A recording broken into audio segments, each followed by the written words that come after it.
Welcome every single one of you. সবাইকে স্বাগতম জানাই একটি নতুন ক্লাসের মধ্যে। দেখতে পাচ্ছেন আজকে আমরা আলোচনা করব মিডিয়েবল হিস্ট্রি নিয়ে। লাস্ট ক্লাসের মধ্যে আমরা ইন্দাস ভ্যালি সিভিলাইজেশন থেকে আলোচনা করেছিলাম, কনসেপ্ট ক্লিয়ার করেছিলাম, দেখেছিলাম ইন্দাস ভ্যালি সিভিলাইজেশন সম্পূর্ণ। আজকে আমরা আর্লিয়ার মিডিয়েবল হিস্ট্রি দেখব। আর্লিয়ার মিডিয়েবল হিস্ট্রি থেকে আলোচনা করব 1712 থেকে 712 থেকে অর্থাৎ 712 থেকে নিয়ে আমরা 1200 AD অবধি পর্যন্ত আলোচনা করব আজকের ক্লাসের মধ্যে। বিলকুল কনসেপচুয়াল আন্ডারস্ট্যান্ডিংয়ের সাথে সাথে আমরা আমাদের সবার প্রিয় মাতৃভাষা, আমাদের রিজনাল ল্যাঙ্গুয়েজ বাংলা ভাষায় আমরা আজকের ক্লাসটি ক্লিয়ার করব। অনেকে আমাকে বলেছেন ক্লাস হওয়ার পর ফোন করে যে স্যার হিস্ট্রি ক্লাসটা অনেক ইন্টারেস্টেড হয়েছে, আমরা তো অনেক টাফ ফিল করি হিস্ট্রি। অ্যাকচুয়ালি হিস্ট্রি কি মনে করেন? হিস্ট্রি আমার মতে, according to my opinion, history হচ্ছে একটি ইন্টারেস্টেড সাবজেক্ট, অনেক ইন্টারেস্টেড একটি সাবজেক্ট এবং খুব ইজি একটি সাবজেক্ট। যদি তাকে গল্পের মতো আপনারা শেখেন আর যদি তাকে স্টাডি করে, মেমোরাইজ করে, মুখস্থ করে শেখেন, তখন টাফ ফিল হবে, বিলকুল বোর ফিল হবে। এই জন্য সবাই হিস্ট্রি অনার্স নেয় না। আর আমার হিস্ট্রির মধ্যে ইন্টারেস্ট একটু বেশি রয়েছে। আমি যখন ছোট্ট ছিলাম তখন আমার দাদু, আমার মা আমাকে গল্প শোনাতেন আর আমি খুব মনোযোগ দিয়ে শুনতাম গল্পগুলো, যা আমাদের গ্রামীণ ভাষায় কিস্সা বলা হয়। তো এই গল্পের মতো আমি হিস্ট্রি শিখেছি। এই জন্য আমার গ্র্যাজুয়েশনের মধ্যে হিস্ট্রি অনার্স ছিল। তো হিস্ট্রি আমি একদম ক্লোজলি হিস্ট্রিকে দেখেছি, তাই আমার এক্সপিরিয়েন্স আপনাদের সাথে শেয়ার করছি। আশা করি আমার ক্লাসের পর আপনাদের কোনো প্রকার হিস্ট্রির ক্লাসের মধ্যে ডাউট থাকবে না।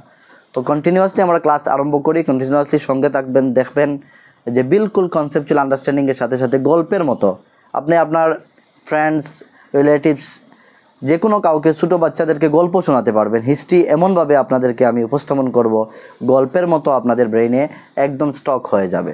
তো আমরা যখন গল্প শুনি কি হয়, গল্পটা আমাদের ব্রেইনে চলে আসে, কিন্তু স্টাডিগুলো আমাদের ব্রেইনে চলে আসে না। কারণ আমাদের স্টাডি যখন করি তখন ব্রেইন একদম, আমরা ব্রেইনের মধ্যে জোর দেই, আর জোর দেওয়ার ফলে যে স্টাডি করি তা কিছুক্ষণের মধ্যে আমাদের ব্রেইনে চলে আসে, তারপর আবার চলে যায়। কিন্তু উইদাউট এফোর্টে যদি আমরা শিখি তা কী হবে?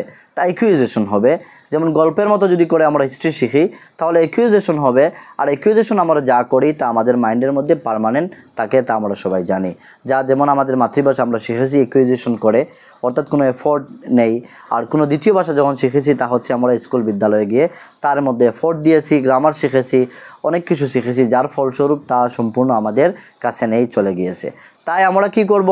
আমরা অ্যাকুইজিশন করে করে হিস্ট্রি শিখবো আমাদের নিজের ভাষায়, বুঝে শুনে বিলকুল গল্পের মতো করে শিখবো। সাথে পয়েন্টগুলো দেখব, কোন কোন পয়েন্টগুলো আমাদের এক্সামের জন্য ইম্পর্ট্যান্ট, এক্সামের মধ্যে আসবে, এবং কোন পয়েন্টগুলো আমাদেরকে শিখতে হবে, জানতে হবে। বিলকুল আলাদা করে শেখার প্রয়োজন নেই, নোটস তৈরি করার প্রয়োজন নেই। আমি মনে করি আপনারা যদি ইচ্ছা হয় নোটস তৈরি করবেন রিভিশন দেওয়ার জন্য, না হয় ভিডিওটি সেভ করে রেখে দিবেন, বারবার শুনবেন, আপনার রিভিশন হয়ে যাবে। আর বিলকুল ক্লাসের মধ্যে আমাদের কনসেপ্ট আজকে ক্লিয়ার হবে। তো আমরা ক্লাস আরম্ভ করি। Early medieval history of India. ইন্ডিয়ার আমরা দেখবো আর্লি মেডিয়েবল, অর্থ মধ্যযুগের প্রথম দিকে যে রয়েছে তা আজকে নিয়ে আলোচনা করব। এই 712 AD থেকে নিয়ে 1206 অবধি পর্যন্ত আমরা আলোচনা করব। বিলকুল কনসেপচুয়াল আন্ডারস্ট্যান্ডিংয়ের সাথে সাথে কনসেপ্ট ক্লিয়ার করব এবং কনসেপ্ট বিল্ড আপ করব। লাস্ট ক্লাসের মধ্যে আমরা দেখেছিলাম হরপ্পা সিভিলাইজেশন থেকে, যে 2500 BC থেকে নিয়ে অর্থাৎ 1750 অবধি পর্যন্ত ছিল। 2500 BC থেকে নিয়ে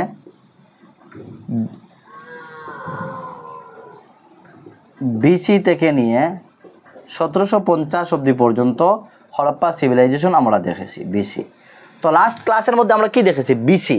আর এই ক্লাসের মধ্যে দেখতে পাচ্ছেন এডি, কি লেখা হচ্ছে? এডি। তো বিসি অ্যান্ড এডি হচ্ছে ডিফারেন্স। তো আমরা লাস্ট ক্লাসের মধ্যে দেখেছি বিসি। বিসি হচ্ছে before birth of Jesus Christ, অর্থাৎ বিফোর জিসাস ক্রাইস্ট, জিসাস ক্রাইস্টের জন্মের পূর্বে, তা হচ্ছে বিসি। আর যখন জিসাস ক্রাইস্টের জন্ম হয়ে ওনার অফাত হয়ে গিয়েছিল, মৃত্যু হয়ে গিয়েছিল, তারপরের সময়কে বলা হয় এডি, অর্থাৎ after death of Jesus Christ. তো এগুলো কনসেপ্ট মনে রাখবেন। তো আমরা লাস্ট কি দেখেছি? ইন্দাস ভ্যালি সিভিলাইজেশন, অর্থাৎ সরস্বতী সিভিলাইজেশন বলা হয়, সরস্বতী কালচার বলা হয়, সিন্ধু সরস্বতী সিভিলাইজেশনও বলা হয়। তা নিয়ে আলোচনা করেছি, কনসেপ্ট ক্লিয়ার করেছি। আর আমাদের লাস্ট ইন্দাস ভ্যালি সিভিলাইজেশনের কয়েকটি প্রশ্ন ইম্পর্টেন্ট আমি এই জায়গায় লিখেছিলাম, কিন্তু তা আলোচনা করিনি, বাই মিস্টেকলি আমি ক্লাস শেষ করে নেই। প্রশ্ন হচ্ছে, আমি বলে দিই আপনাদেরকে, আপনারা কী করতে পারবেন, আপনার ইন্দাস ভ্যালি সিভিলাইজেশন এই নোটসের সাথে অ্যাড করে নেবেন। যেমন যদি এক্সামের মধ্যে প্রশ্ন আসে যে সবথেকে লার্জেস্ট সিটি কোনটি ইন্দাস ভ্যালি সিভিলাইজেশনের, তো সবথেকে লার্জেস্ট সিটি হবে ইন্দাস ভ্যালি সিভিলাইজেশনের মহেঞ্জোদারো মনে রাখবেন। তারপর হচ্ছে যদি বলা হয় সবথেকে মডার্ন সিটি কোনটি, সেম আনসার হবে মহেঞ্জোদারো।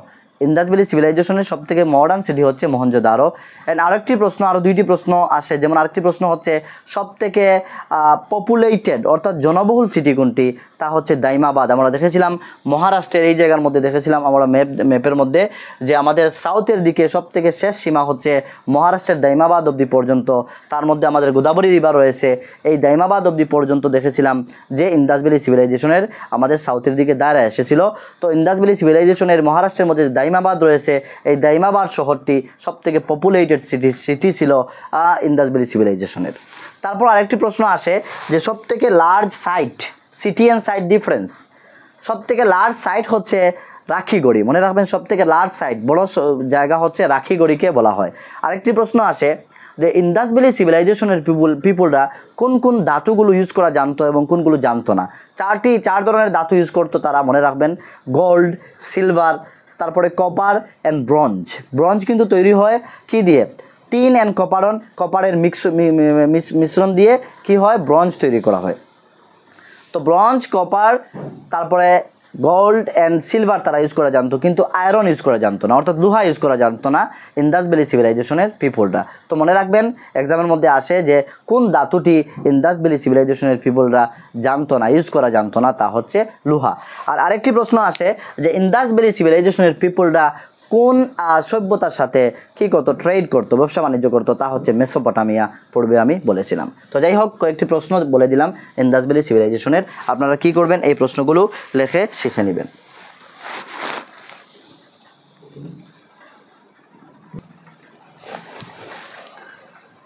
এখন আমরা দেখব এই 712 এডি থেকে নিয়ে 1206 অবধি পর্যন্ত এই 3 জন রাজা, একজন হচ্ছেন সেনাপতি প্রধান মোহাম্মদ বিন কাসিম, আর বাকি যে 2 জন রয়েছেন মাহমুদ গজনবী অ্যান্ড মোহাম্মদ গৌরী, এই 2 জন নিয়ে আমরা 3 জন নিয়ে আলোচনা করব। এই 3 জনের আলোচনার মাধ্যমে আমাদের 712 থেকে 1206 অবধি পর্যন্ত বিলকুল কনসেপ্ট ক্লিয়ার হয়ে যাবে। এই 712 থেকে 1206 অবধি পর্যন্ত এই 3 জন কী করেছিলেন, মেডিয়েবল হিস্ট্রির মধ্যে ফেমাস রাজা অথবা সেনাপতি ছিলেন, যে বা যারা অন্য রাজার সাথে যুদ্ধ করেছিলেন, ভারতবর্ষের রাজাদের সাথে যুদ্ধ করেছিলেন, ভারতবর্ষের মধ্যে আক্রমণ করেছিলেন, তা নিয়ে আমরা বিস্তারিত আজকে আলোচনা করব এবং বুঝব। নাম্বার 1 আমরা দেখব, এই জায়গা থেকে একটি প্রশ্ন আসে, যে ভারতবর্ষের মধ্যে সর্বপ্রথম কে আক্রমণ করেছিলেন, অথবা ভারতবর্ষের মধ্যে সর্বপ্রথম ভারতের রাজাদের সাথে কে কী করেছিলেন, আক্রমণ করেছিলেন। এই কথার পূর্বে আমি 2-4টি কথা বলি হিস্ট্রি সম্পর্কে। হিস্ট্রি দেখেন আমরা কি করি, হিস্ট্রি হচ্ছে আমাদের পূর্বের যারা ব্যক্তিগণ বই লিখে গিয়েছেন, তারপরে আমরা হিস্ট্রিকে অবজার্ভ করি অথবা হিস্ট্রি জানি। এই বুকগুলো অথেন্টিক হতে পারে, নাও হতে পারে। হিস্ট্রির মধ্যে অনেক কিছু কথা হয়তো চেঞ্জ করে লেখা হতে পারে, অথবা অনেকগুলো কথা কী করা হতে পারে, অ্যাকুরেট লেখা হতে পারে। তা আমরা কি করি, হতে পারে বলে শিখি। তো অ্যাকর্ডিং টু হিস্ট্রিয়ান আজকে আমরা ক্লাস করব, যেভাবে আমাদের এক্সামের মধ্যে আসে। যেহেতু আমরা অনেকে বলবেন স্যার আমরা অনেক বুকের মধ্যে এই পড়েছি, তো বিভিন্ন হিস্টোরিয়ানস রয়েছেন, সবথেকে অথেন্টিক যে বুকস স্টাডি করেছিলাম তা থেকে আমি আপনাদের সাথে এক্সপিরিয়েন্স শেয়ার করব। আর দ্বিতীয়ত কথা মনে রাখবেন, বারবার দেখবেন অন্যান্য রাজার সাথে যুদ্ধ করছেন, আপনারা মনে করবেন পূর্বের মানুষরা হয়তো শুধু যুদ্ধ করতো, এইভাবে ফিল হবে, তা নয়। অনেক টিচাররা কি বলেন যে অমুক অ্যাটাক করেছিলেন, আক্রমণ করেছিলেন, এর পিছনে রিজন থাকে, বিহাইন্ড থাকে, কেন আক্রমণ করা হচ্ছে, 2 জন রাজার মধ্যে দ্বন্দ্ব কেন হয়, ঝগড়া কেন হয়, ব্যাটেল কেন হয়, ওয়ার কেন হয়, তার পিছনে রিজন রয়েছে। রিজন কি, মনে করেন আমি একজন রাজা, আমি অপর একজন রাজাকে কি বললাম, একটি চিঠি লিখলাম। পূর্বের সময়ে কি ছিল না, ফোন ছিল না, চিঠি দিয়ে আদান প্রদান করা হতো মতামত। তো আমি একটি চিঠি লিখলাম যে ও রাজাকে বললাম যে আমার এই জায়গার মধ্যে আমি একটি বড় কোনো একটি কিছু করতে চাই, আপনি আমাকে হেল্প করেন। তো ও যদি হেল্প না করে তখন আমি কী করলাম, তার সাথে একটি দ্বন্দ্ব লেগে গেল। তখন আমি কী করলাম, অন্য একটি রাজার সাথে তার ক্ষতি করতে চাইলাম। এই হচ্ছে মেন ম্যাটার, তখন গিয়ে যুদ্ধ গঠিত হতো। অথবা আমি আমি ওই রাজাকে কী করলাম, একটি প্রস্তাব দিলাম যে রাজা মহোদয়, আমি তো রাজা এই জায়গার, আপনি কি করেন, আপনার এই জায়গাটা আমাকে দিয়ে দেন, আমার কাজ রয়েছে। উনি যদি না দেন তাহলে কী হবে, বন্ধুত্ব হবে না, দুশ্মনী হবে। সেম তেমনিভাবে ঝগড়া হতো। অথবা রাজাকে কোনো একটি প্রস্তাব দেওয়া হলো, যেমন মনে করেন আমি একজন বড় রাজা, স্ট্রং রাজা, তো কী করা হলো, আমি আরেকজন রাজাকে প্রস্তাব দিলাম যে তুমি আমার অনুগত্য স্বীকার করো, না হয় আমার সাথে যুদ্ধ করো। তখন ওই রাজারও একটি সেলফ রেসপেক্ট রয়েছে। আর প্রতিজন রাজার মধ্যে ইগো ছিল, বেশি অ্যাটিটিউড ছিল, যে ওরা কী করতো, ওরা শুধু চেষ্টা করতো ওদের রাজ্যকে এক্সপান্ড করার জন্য, বড় করার জন্য চেষ্টা করতো। আর বড় করতে গিয়ে অন্য রাজাদের সাথে, অন্য কিংডমের সাথে যুদ্ধ করতে হতো।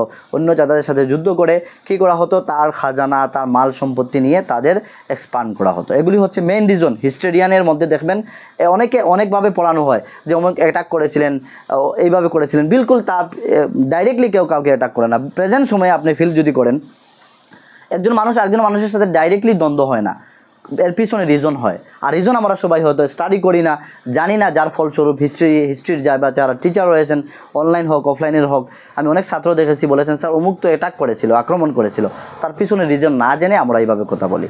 তো আমরা বিলকুল ব্যাকগ্রাউন্ড জানবো, তারপরে দেখবো আমরা কিভাবে অ্যাটাক হয়েছিল। দুইজন রাজার মধ্যে দ্বন্দ্ব হতে পারে, স্বাভাবিক। একজন রাজা বড় হতে পারেন, একজন ছোটো হতে পারেন, অথবা ওনার রাজ্যকে এক্সপান্ড করার জন্য যুদ্ধ করতেন ওনারা। অর্থাৎ আমি প্রত্যেক রাজাদেরকে রেসপেক্ট করি, ভারতবর্ষ হোক, ভারতের বাইরে হোক, অন্যান্য কান্ট্রির হোক। ওনারা কী করতেন, ওনারা যুদ্ধ করতেন। অনেক রাজা রয়েছেন যে বা যারা কী করতেন, আম মানুষদেরকে কোনো ক্ষতিগ্রস্ত করতেন না, জাস্ট রাজাদের মধ্যে যুদ্ধ হতো। টাইম ফিক্স করে যে তোমার সাথে আমার যুদ্ধ হবে, অমুক ময়দানে হবে, তুমি তোমার সভাপতি নিয়ে আসবে, আমিও সেনাপতি নিয়ে আসবো, এইভাবে যুদ্ধ হতো। ইভেন ভারতবর্ষের মধ্যে আমাদের ধর্মযুদ্ধ হতো, অর্থাৎ ধর্ম ওয়ার, ওই ওয়ারকে বলা হয় যে ওয়ারের মধ্যে কোনো নিম্ন শ্রেণীর মানুষ, মহিলা, ছেলে, দুর্বল অথবা আম মানুষ যারা যুদ্ধের মধ্যে নয়, তাদের কোনো ক্ষতিগ্রস্ত হতো না। ইভেন মহাভারতের মধ্যে কিছু জায়গা দেখা যায় যে এই যুদ্ধের কথাগুলো আমরা যখন স্টাডি করি, দেখবেন কিছু জায়গার মধ্যে রয়েছে যে দিনের বেলা তারা যুদ্ধ করতো, রাতের বেলা ওই অপোজিট পার্টি একে অপরকে দেখতে যেত যে কি হালতে রয়েছে, কি হচ্ছে, কি করছেন, আবার দিনের বেলা যুদ্ধ হতো। তো দেখেন একটি টাইম পিরিয়ড থাকতো যে 10টা থেকে 4টা অবধি পর্যন্ত যুদ্ধ হবে, তারপর আবার বন্ধু সব হয়ে যেত, সবার সাথে মিলেমিশে থাকতো। এই হচ্ছে আমাদের ভারতবর্ষের যুদ্ধের সিস্টেম, তাকে ধর্মযুদ্ধ বলে বলা হয়, যে তার টাইম ফিক্স করে। তো রিজন হচ্ছে কি, রিজন হচ্ছে যে আমি যেগুলি বললাম এগুলির কারণেই বেশিরভাগ যুদ্ধ হয়ে থাকতো। এই হচ্ছে আমাদের বেসিক যুদ্ধের, যেহেতু যুদ্ধ নিয়ে আলোচনা করব বেশিরভাগ ক্ষেত্রে, এই যুদ্ধগুলো আপনারা এইভাবে মাইন্ডে নেবেন। আর এইভাবে যদি মাইন্ডে নেন তাহলে মাইন্ড পজিটিভ থাকবে, আর না হয় নেগেটিভিটি চলে আসবে যে তারা পূর্বের মানুষরা কোনো কাজ ছিল না, শুধু যুদ্ধ করতো, রাজারা খারাপ ছিল, এইভাবে মনোভাব চলে আসবে। তাই মনোভাব না আসার জন্য আমি পূর্বে কথাগুলো বললাম। এখন আমরা দেখি,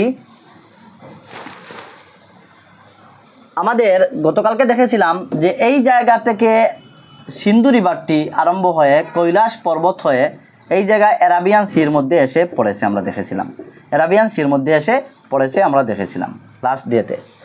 আর এই জায়গার যে বসতি, তাকে আমরা বলেছিলাম কি, এই জায়গার বসতিকে বলা হয় সিন্ধু সভ্যতা, অর্থাৎ তাকে বলা হয় ইন্দাস ভ্যালি সিভিলাইজেশন। আর ইন্দাস এই নামটি গ্রিক এবং ইরানিয়ানরা দিয়েছিলেন।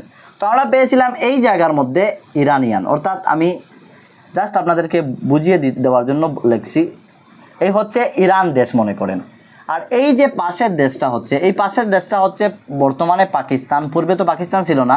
আর এর উপরে হচ্ছে আফগানিস্তান, এর উপরে কি হচ্ছে, এর উপরে যদি আপনারা দেখেন এ হচ্ছে আফগানিস্তান। যদি ওয়ার্ল্ড ম্যাপের মধ্যে দেখেন তাহলে আপনারা পেয়ে যাবেন।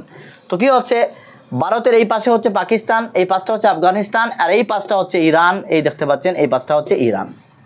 তো তখনকার যুগে রাজা মহারাজাদের যুগ ছিল। বর্তমান সময়ে যেভাবে ডেমোক্রেসি চলছে তেমন ছিল না, রাজা মহারাজাদের যুগ ছিল। অর্থাৎ রাজারা থাকতেন একটি কিংডম নিয়ে, ভারতবর্ষের মধ্যে অনেক রাজারা ছিলেন একটি কিংডম নিয়ে, একটি রাজ্য নিয়ে, যেমন অনেকটা কিংডমের নাম রয়েছে, এগুলি কিংডম নিয়ে ওনার কিংডম নিয়ে বসবাস করতেন।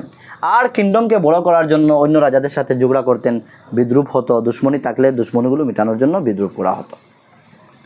তখনকার সময়ে আমাদের কয়েন ছিল না, টাকা ছিল না। দেখবো আমরা যখন দিল্লি সুলতানাত পড়বো তখন আমরা খিলজি বংশ দেখবো, 5টি ডাইনেস্টি ছিল, স্লেভ ডাইনেস্টি, তারপরে আমাদের রয়েছে Khilji dynasty, Tughlaq dynasty, Syed dynasty, তারপরে আমাদের লুদি ডাইনেস্টি দেখবো। আমরা জানি 1226-এ ইব্রাহিম লোদির সাথে জহিরুদ্দিন বাবর এসেছিলেন, যুদ্ধ করে পানিপথের প্রথম যুদ্ধ হয়, তা নিয়ে আলোচনা করবো। বিলকুল হিস্ট্রি ক্লিয়ার হয়ে যাবে, জীবনে হিস্ট্রির মধ্যে ডাউট থাকবে না। আমরা দিল্লি সুলতানাত দেখবো, মুঘল হুকুমত দেখবো, তারপরে আমরা ইস্ট ইন্ডিয়া কোম্পানি দেখবো, তারপরে আমাদের প্রি ইন্ডিপেন্ডেন্স দেখবো, পোস্ট ইন্ডিপেন্ডেন্স, এগুলি নিয়ে আলোচনা করবো একে একে। তাই এগুলি হচ্ছে বেসিক, এর থেকে আমরা যাই অগ্রসর হয়ে যাই। তারপর আমরা শেষের দিকে, বিলকুল শেষে গিয়ে অ্যানসিয়েন্ট হিস্ট্রির কিছু আমাদের পয়েন্ট রয়ে গিয়েছে, যেমন বৌদ্ধিজম, জৈনিজম, তারপরে মগধ সাম্রাজ্য নিয়ে আলোচনা করব, মৌর্য বংশ নিয়ে আলোচনা করব। তারপরে আমাদের আরও রয়েছে অনেক dynasty, Nanda dynasty, Shishunaga dynasty নিয়ে আলোচনা করব। বিলকুল আপনাদের হিস্ট্রির মধ্যে জীবনে কোনো ডাউট থাকবে না, ক্লিয়ার হয়ে যাবে। সঙ্গে থাকেন, একসাথে আমরা অগ্রসর হই একে একে। তো আমরা দেখলাম এই হচ্ছে আমাদের ভারতবর্ষ, পূর্বে পাকিস্তান সঙ্গে ছিল, আফগানিস্তানের অংশ সঙ্গে ছিল। তো এই হচ্ছে পাকিস্তান, এই হচ্ছে আফগানিস্তান, এই জায়গাটি হচ্ছে ইরান প্রেজেন্ট সময়ে ইরান। পূর্বে এই জায়গাটির নাম ছিল পারস্য বা ফারিস, আমরা বলতাম ফারিস দেশ ছিল এই জায়গাটা। তখনকার সময়ে, তদানীন্তন সময়ে, ভালো করে আমার কথাগুলো বুঝবেন, বিলকুল হিস্ট্রির মধ্যে ডাউট থাকবে না। ভারতবর্ষের মধ্যে তো রাজা মহারাজা ছিলেন, কিন্তু ওই জায়গার মধ্যে কি, ওই জায়গার মধ্যে যে শাসন করতো তাকে বলা হতো খলিফা, খলিফা বলা হতো। ওই জায়গার মধ্যে যে রাজত্ব করতো, ওই জায়গার মধ্যে যে শাসন করতো তাকে খলিফা বলা হতো। আর অ্যাবাউট 700 এডি বা 700-এর এই আশপাশ, তখনকার সময়ে, অর্থাৎ আমাদের 712 থেকে শুরু হয়েছে, তো 700 এডি অথবা 650 এর অবধি পর্যন্ত তখনকার সময়ে এই ইরানের খলিফা ছিলেন আল হাজ্জাজ বিন ইউসুফ।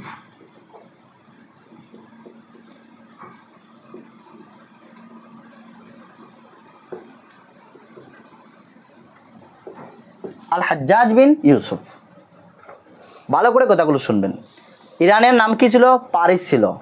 আর এই পারস্য দেশ আমরা বলে থাকি, এই দেশের খলিফা, অর্থাৎ তখন রাজা মহারাজারা অন্য দেশের মধ্যে এক্সিস্ট করতেন, কিন্তু তখন খলিফার যুগ ছিল, অর্থাৎ খেলাফত চলছিল এই পারস্য বা ইরানের মধ্যে। আর খলিফা ছিলেন তখনকার সময়ে, অর্থাৎ মনে করেন অ্যাবাউট 600 সামথিং অথবা 700 এডির সময়, তখন সময়ে আল হাজ্জাজ বিন ইউসুফ ছিলেন ইরানের খলিফা। আল হাজ্জাজ বিন ইউসুফ যখন ইরানের খলিফা ছিলেন, তখন যে ইরানের ভারতবর্ষের সাথে ভালো একটি সম্পর্ক ছিল। আমরা দেখেছি কি হয়েছিল, কী করতেন, ব্যবসা বাণিজ্য ভারতবর্ষের মধ্যে এসে করতেন। আর ভারতবর্ষে অনেক গোল্ডেন, অনেক ভালো, অনেক উন্নত মানের দেশ ছিল। বিভিন্ন দেশ থেকে আমরা লাস্ট ক্লাসের মধ্যে দেখেছি ব্যবসা বাণিজ্যের মধ্যে মানুষরা আসতো, বাণিজ্য পথে এসে, সমুদ্র পথে এসে কী করতো, বাণিজ্য করতো। তো আল হাজ্জাজ বিন ইউসুফ কী করলেন, উনি শ্রীলঙ্কার মধ্যে, ভারতবর্ষের মধ্যে সাথে ভালো সম্পর্ক আছে, ভারতবর্ষের মধ্যে ভালো রিসোর্স রয়েছে, ভারতবর্ষের মধ্যে কী করেন, ব্যবসা বাণিজ্য গিয়ে করেন। তাহলে কি করলেন, উনি এই পারস্য থেকে, ইরান থেকে কী করলেন, শ্রীলঙ্কা দেখেছিলেন, শ্রীলঙ্কার মধ্যে একটি চান্স পেয়েছিলেন যে শ্রীলঙ্কার মধ্যে যে বা যারা রাজা মহারাজা ছিল তারা নিজেদের মধ্যে দ্বন্দ্বের মধ্যে জড়িত ছিল, অথবা শ্রীলঙ্কার মধ্যে রাজা মহারাজা তেমন স্ট্রং ছিল না। তো উনি একজন স্ট্রং ছিলেন, তাই ভাবলেন যে আমি শ্রীলঙ্কার মধ্যে কী করি, ইনভেড করি, আমি শ্রীলঙ্কার মধ্যে গিয়ে রাজা মহারাজাদের চুক্তি দেই, রাজা মহারাজাদের সাথে আক্রমণ করি, যুদ্ধে বসি, যদি আমি জয়লাভ করি তাহলে শ্রীলঙ্কা আমার হাতে চলে আসবে, তখন আমি আরও পাওয়ারফুল হয়ে যাব। এই মনোভাব নিয়ে তিনি কি করেছিলেন, ইরান থেকে শ্রীলঙ্কার মধ্যে আক্রমণ করেন। যখন শ্রীলঙ্কার মধ্যে আক্রমণ করেন, তখন উনি শ্রীলঙ্কার প্রায় 1/3 জয়লাভ করে নেন, অর্থাৎ শ্রীলঙ্কা পূর্ণ জয়লাভ হয়নি, 1/3 জয়লাভ হয়ে গিয়েছিল। যার ফলস্বরূপ এই ইরান থেকে অনেক বসতি, অনেক সিপাহী, অনেক ফ্যামিলি কী করলো, তারা ট্রান্সফার হয়ে শ্রীলঙ্কায় চলে এসেছিল। আর আমরা জানি ইরান একটি বঞ্জর জায়গা, বর্তমানে তো কি হচ্ছে, তেলের খনি পাওয়া গিয়েছে, কিন্তু পূর্বের সময়ে তো এইভাবে বঞ্জর জায়গা ছিল, বালুময় জায়গা ছিল, তেমন ফসল হতো না। আর এই জায়গাগুলো হচ্ছে নদীর পাশের জায়গা, এই জায়গাগুলো নদীর পাশের জায়গা। ভারতবর্ষ আগেরকার সময়ে কাল্টিভেশন হতো, বর্তমানে কাল্টিভেশন হচ্ছে। বর্তমান সময়ে কৃষি আমাদের ভারতবর্ষ ভারতের মানুষকে দিয়ে তারপরে বাইরে এক্সপোর্ট করে, তো আমরা সবাই জানি। তো ওরা কী করেছিল, অনেক বসতি করেছিল শ্রীলঙ্কার মধ্যে।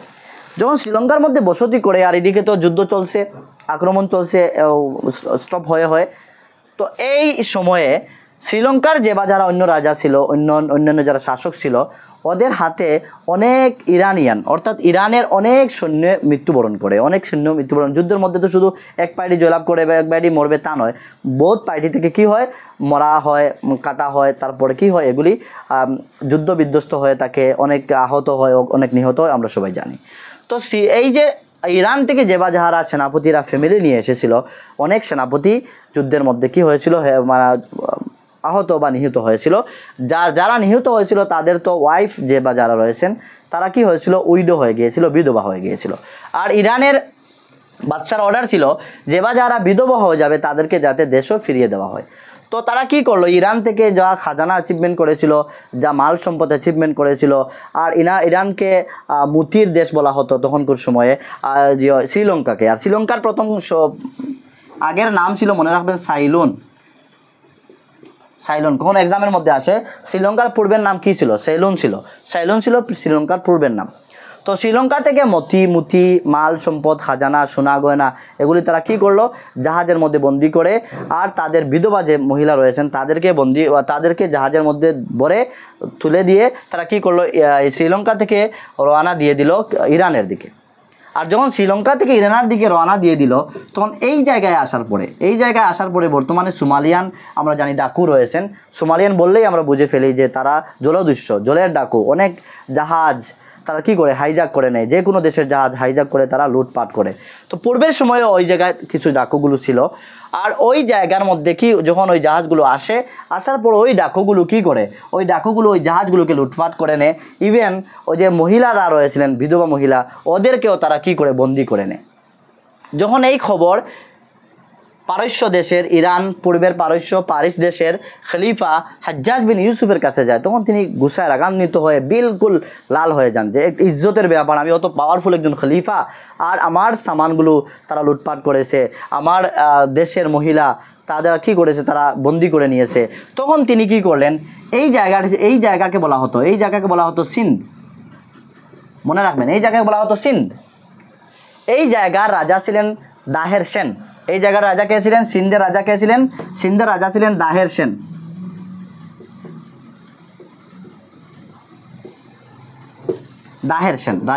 দাহের সেন ছিলেন সিন্ধের রাজা।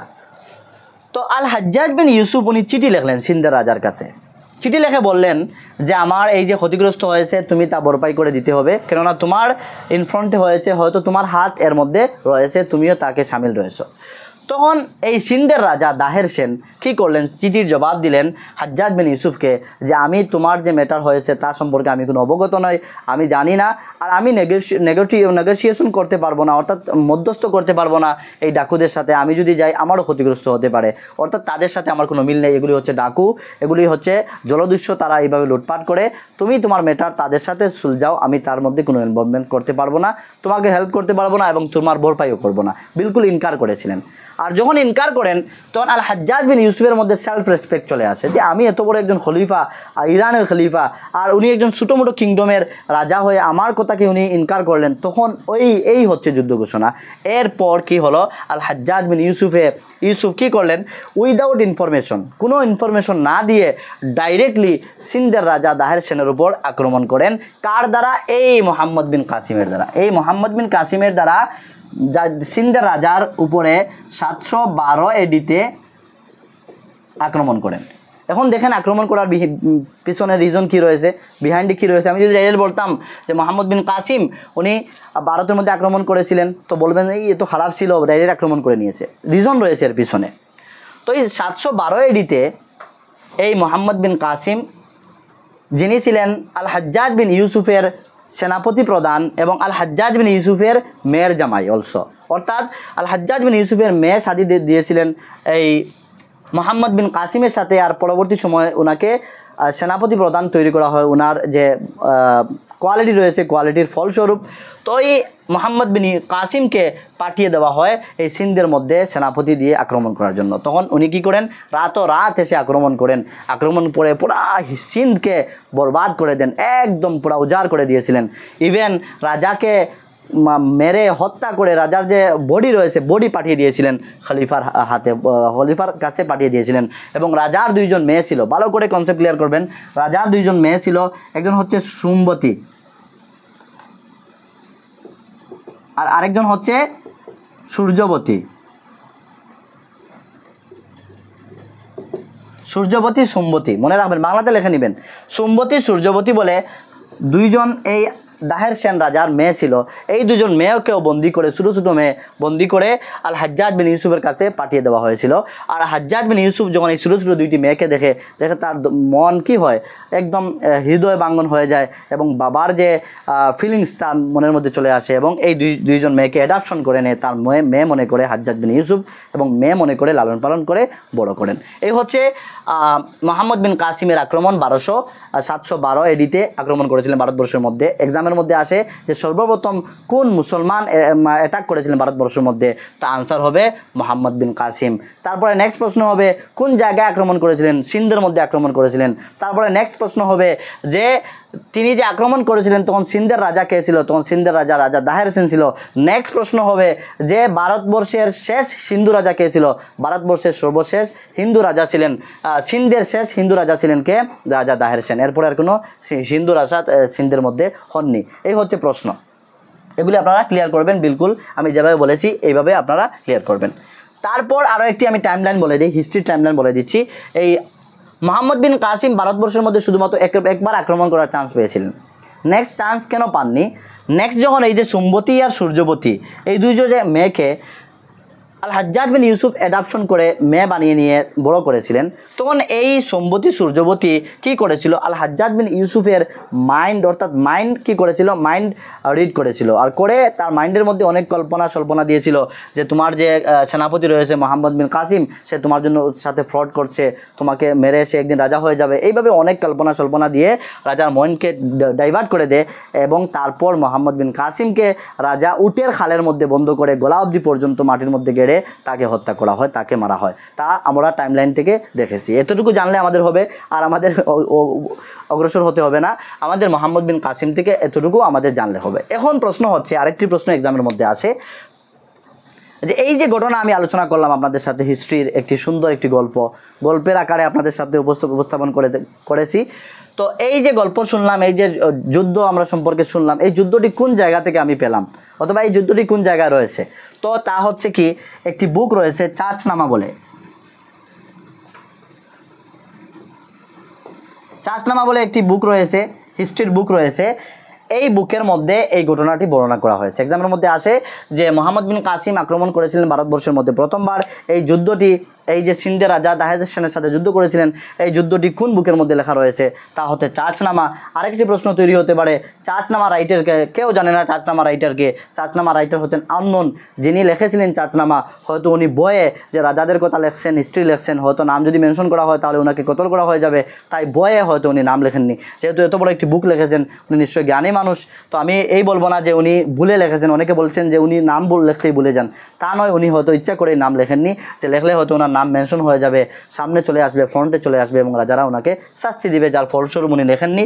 কিন্তু আরেকটি প্রশ্ন তৈরি হয়, এই চাচনামা বুকটি কোন ভাষায় লেখা ছিল? এই চাচনামা বুকটি আরবি ভাষায় লেখা ছিল এবং পরবর্তী সময়ে এই চাচনামা বুকটি ফার্সি ভাষায় ট্রান্সলেট করা হয়। আর ফার্সি ভাষায় যিনি ট্রান্সলেট করেন ওনার নাম হচ্ছেন আল বকর কুফি। আল বকর কুফি উনি ফার্সি ভাষায় ট্রান্সলেট করেন। এক্সামের মধ্যে কখনো আসে চাচনামা বুকটি কে ফার্সি ভাষায়, আরবি ভাষা থেকে ফার্সি ভাষায় ট্রান্সলেট করেছিলেন, তিনি হচ্ছেন আল বকর কুফি। এই হচ্ছে আমাদের কনসেপ্ট বিলকুল মোহাম্মদ বিন কাসিম থেকে।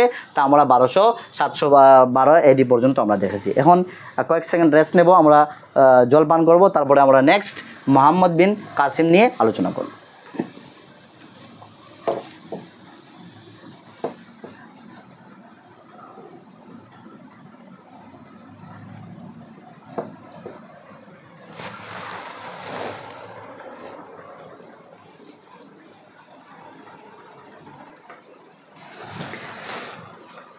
আমরা মোহাম্মদ বিন কাসিম সম্পর্কে বিলকুল কনসেপ্ট ক্লিয়ার করে নিয়েছি। আর উনি আমরা দেখেছি যে ভারতবর্ষের মধ্যে শুধুমাত্র একবার কি করেছিলেন, অ্যাটাক করেছিলেন, আক্রমণ করেছিলেন, তারপর আক্রমণ করার চান্স পাননি। এখন আমরা দেখব মাহমুদ গজনবী সম্পর্কে। মাহমুদ গজনবী সম্পর্কে এর পূর্বে আমাদেরকে জানতে হবে, কিছু কনসেপ্ট আমাদের ক্লিয়ার করতে হবে, তারপর আমরা মাহমুদ গজনবী সম্পর্কে বিস্তারিতভাবে আলোচনা করব। তো আমাদের এই হচ্ছে কি, এ হচ্ছে আমাদের মনে করেন এই হচ্ছে পাকিস্তান, এ হচ্ছে কি আফগানিস্তান। আফগানিস্তান এই হচ্ছে আমাদের পার্শ্ববর্তী দেশ পাকিস্তান, এরপর আফগানিস্তান। মাহমুদ গজনবী হলেন আফগানিস্তানের একজন বাসিন্দা। আফগানিস্তানের বাসিন্দা। আফগানিস্তানের মধ্যে একজন রাজা ছিলেন, জায়গার নাম হচ্ছে গজনি। ভালো করে জানেন, ভালো করে কনসেপ্ট ক্লিয়ার করেন। গজনি, গজনি বলে একটি জায়গা রয়েছে আফগানিস্তানের মধ্যে, তখনকার সময়ে ছিল, বর্তমানে রয়েছে কিনা তা জানি না। এই গজনির রাজা ছিলেন সুবুতগিন। এই গজনির রাজা ছিলেন সুবুতগিন।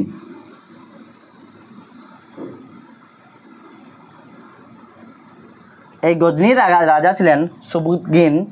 এই সুবুতগিনের দুইজন ছেলে ছিল। সুবুতগিনের দুইজন ছেলে ছিল, একজন হচ্ছে মাহমুদ গজনবী,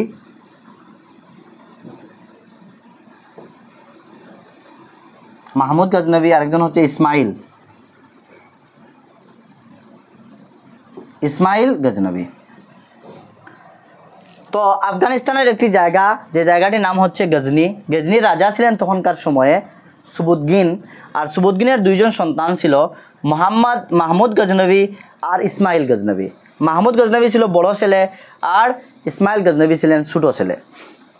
তো আমরা জানি রাজা প্রজাদের প্রথা হলো যিনি বড় ছেলে সে বাবার পর রাজা হবে।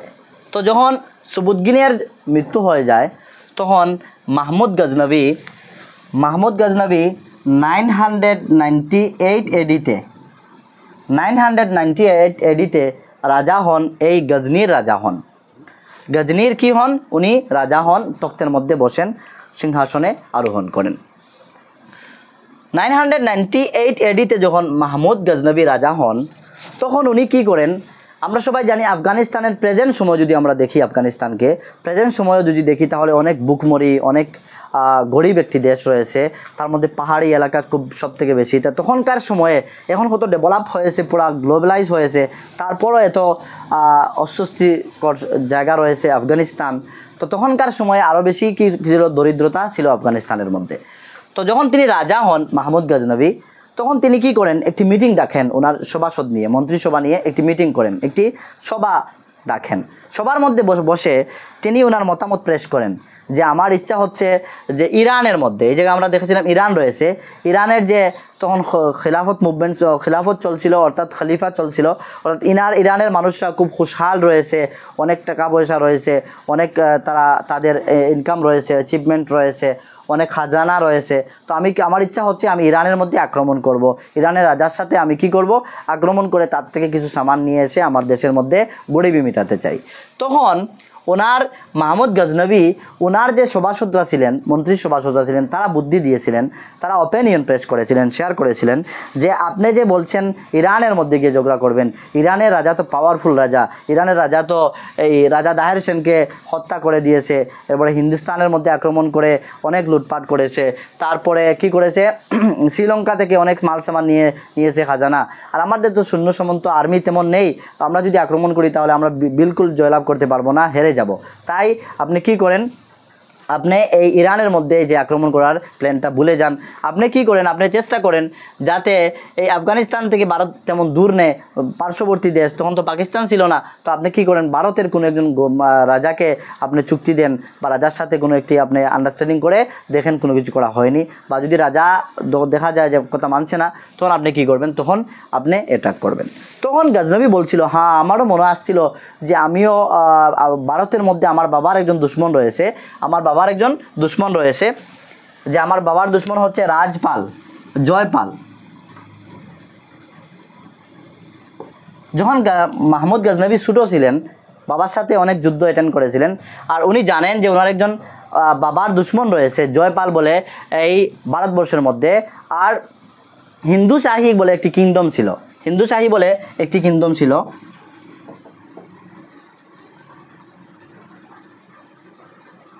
হিন্দু শাহী বলে একটি কিংডম ছিল, এই কিংডমের রাজা ছিলেন, এই রাজ্যের রাজা ছিলেন জয়পাল। এই রাজ্যের যা রাজা ছিলেন জয়পাল, আর জয়পালের সাথে এই মাহমুদ গজনবীর বাবা সুবুদ্দিনের কি ছিল, দুশ্মনী ছিল। তখন মাহমুদ গজনবী যখন রাজা হন 1998 এডিতে, তখন তিনি মন্ত্রিসভাসদ নিয়ে আলোচনার মাধ্যমে তিনি সিদ্ধান্ত করেন যে আমি জয়পালের সাথে যুদ্ধ ঘোষণা করব, আমার বাবার যেহেতু দুশ্মন আমি কি করব, তার সাথে যুদ্ধ করব। দেখেন আমি ব্যাকগ্রাউন্ডগুলো কীভাবে আপনাদের সাথে সাজিয়ে নিয়ে আসি একদম বিলকুল 100% কারেক্ট করে গল্পের মাধ্যমে, যাতে জীবনে কখনো আপনাদের ডাউট চলে আসে না। তো আমরা দেখলাম উনি কী করবেন, যুদ্ধ করবেন বলে ঘোষণা করলেন। দেখেন 1998-এ উনি কী করেছেন, রাজা হয়েছেন। তখন তিনি এই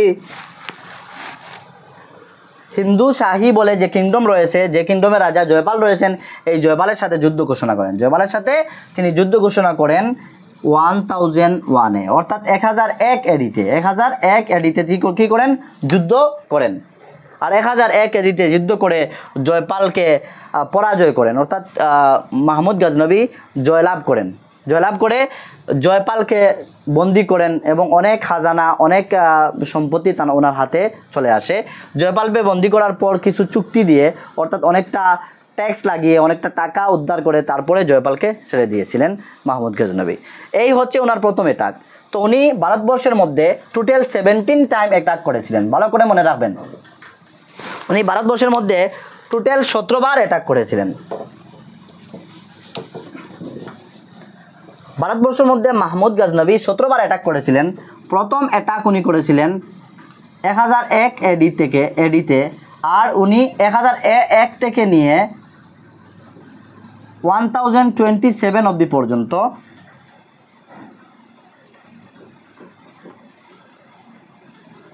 উনি টোটাল 17 টাইমস ভারতবর্ষের রাজাদের সাথে যুদ্ধ করেছিলেন। ভারতবর্ষের রাজাদের সাথে যুদ্ধ করেছিলেন, অনেকটা যুদ্ধ জয়লাভ করেছিলেন, অনেকটা যুদ্ধের মধ্যে হেরেছিলেন। তো এর মধ্যে থেকে আমাদের 17টি যুদ্ধ জানার প্রয়োজন নেই, আমরা তো পুরো হিস্ট্রিয়ান বলবো তা নয়। আমাদের জাস্ট যেগুলি এক্সাম রিলেটেড, এক্সামের মধ্যে আসবে ইম্পর্টেন্ট, এই ইম্পর্টেন্ট 5টি রয়েছে, 3টির মতো রয়েছে যুদ্ধ যেগুলি উনি করেছিলেন। এই যুদ্ধগুলো নিয়ে আমরা আলোচনা করব, দেখব কোন কোন সনে যুদ্ধ করেছিলেন, তার ব্যাকগ্রাউন্ড কী, কেন যুদ্ধ করেছিলেন, আর যুদ্ধের ফলস্বরূপ কী পেয়েছিলেন তা আমরা আলোচনা করব। তো প্রথম দেখেছি যে উনি কী করেছেন, প্রথম যে অ্যাটাক করেছিলেন তা হচ্ছে জয়পালের সাথে। জয়পাল রাজা ছিলেন, জয়পালের সাথে জয়পাল ওনার বাবার দুশ্মন ছিল। আর মাহমুদ গজনবী একটু পাওয়ারফুল যখন রাজা হন মাহমুদ গজনবী, তো বাবার বদলা নিতে গিয়ে জয়পালের সাথে যুদ্ধ করেন এবং তিনি জয়লাভ করেন, জয়পালকে ক্যাদ করেন, জয়পালের কাছ থেকে অনেক সম্পত্তি উনি উদ্ধার করেন। তারপর জয়পালের সাথে যুদ্ধ করেন। আর জয়পালের যে রাজ্য ছিল তা হচ্ছে হিন্দু শাহী।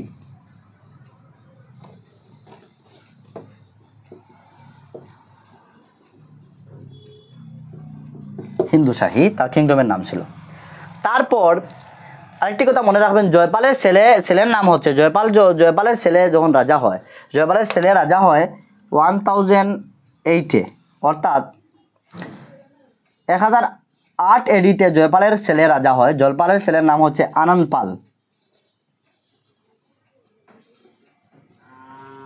পাল। তো জয়পালের ছেলে যখন রাজা হয় আনন্দ পাল, তখন আনন্দ পালের সাথে আবারও আরেকবার যুদ্ধ হয়েছিল এই মাহমুদ গজনবীর,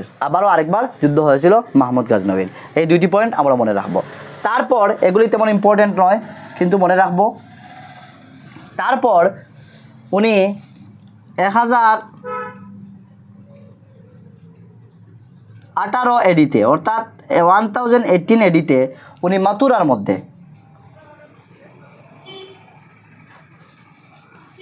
মধ্যে আক্রমণ করেন, মাথুরা রাজার সাথে যুদ্ধ করেন। মাথুরা রাজা তখন ছিলেন চন্দ্রপালা। মাথুরা রাজা তখন কে ছিলেন? মাথুরা রাজা তখন ছিলেন চন্দ্রপালা।